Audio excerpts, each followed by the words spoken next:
زندگی اے زندگی واہ کیا تیرے کہنے، تیری سج دھج ہی جدا، تیرے ناز و اندام، تیری ادائیں، تیری جفائیں، تیری بے باکیاں، تیری حشر مکانیاں، وارے زندگی۔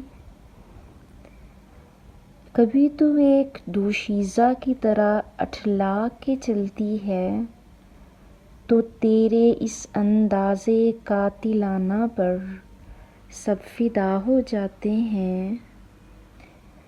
گمان ہوتا ہے کہ کوئی کم بخت ہی ہوگا جو اے زندگی تیرے سحر سے بچ سکے۔ گویا محسوس ہونے لگتا ہے کہ سب اپنا ہے، ہماری دسترس میں ہے۔ دل چاہتا ہے کہ اب جی بھر کے جی لیں، دنیا فتح کر لیں، ستاروں پہ کمند ڈال دیں۔ مطلب ایسے کہ جیسے وقت اور زمانہ ہمارے گھر کی باندیاں ہیں، یہاں تو صرف ہم ہیں، اور یقین جانیے یہ ہم کا خمار ہماری نس نس میں نشے کی طرح سرایت کر جاتا ہے۔ مگر زندگی تو ایک بے وفا شے ہے۔ جب یہ اپنا نقاب اتارتی ہے تو اس کی اصل شکل دیکھ کے ہم اس بچے کی طرح گھبرا جاتے ہیں جو کسی آفت کو دیکھ کے سہم جائے اور اپنی ماں سے لپٹ جائے۔ تب حقیقت غالباً آشکار ہوتی ہے کہ وہ جو زندگی جسے ہم اپنا سمجھ بیٹھے تھے وہ تو کبھی کسی کی ہوئی ہی نہیں۔ اب زندگی کا اصل چہرہ ہمارے سامنے آ چکا ہے، اس کی ہولناکیاں، اس کے تقاضے، اس کا بھیانک چہرہ ہم پہ آشکار ہوتا ہے۔ اب پتہ چلتا ہے کہ زندگی اصل تو یہ تھی وہ جس کے عشق میں ہم سب کچھ بھلا بیٹھے، رشتے، ناطے، دوست، احباب۔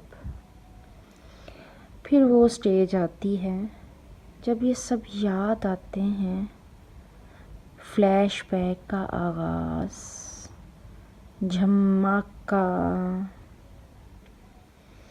آہستہ آہستہ اسکرین پہ تمام چہرے آتے ہیں جن کو ہم نے زندگی کی رعنائیوں میں کھو دیا، جن کی قدر نہ کی۔ مگر اب کیا ہوا جناب؟ فلیش بیک میں وہی لوگ کیوں جن کو ہم نے اہنکار میں گنوا دیا، جن خوبصورت رشتوں کا ہم نے اپنے ہاتھوں گلا دبا کے مادیت کے غلیظ اندھے گڑھے میں پھینک دیا۔ اب کیوں وہ یاد آ رہے ہیں؟ اب باہو پکار بے فائدہ، کیونکہ زندگی کے ساتھ دلربائی میں ہم اپنے محبوب رشتوں کو خود پیچھے چھوڑ آئے ہیں۔ اب بیٹھو رات کی تاریکی میں کسی تاریک کمرے میں اور بوسیدہ الماری میں سے گرد آلود البم نکال کے ان حسین رشتوں کو، ان اپنوں کو تصویروں میں ڈھونڈو اور نعرۂ زندگی بلند رکھو، زندگی زندہ باد، زندگی زندہ باد۔ شاید زندگی وفا کر ہی دے۔ کیا خیال ہے؟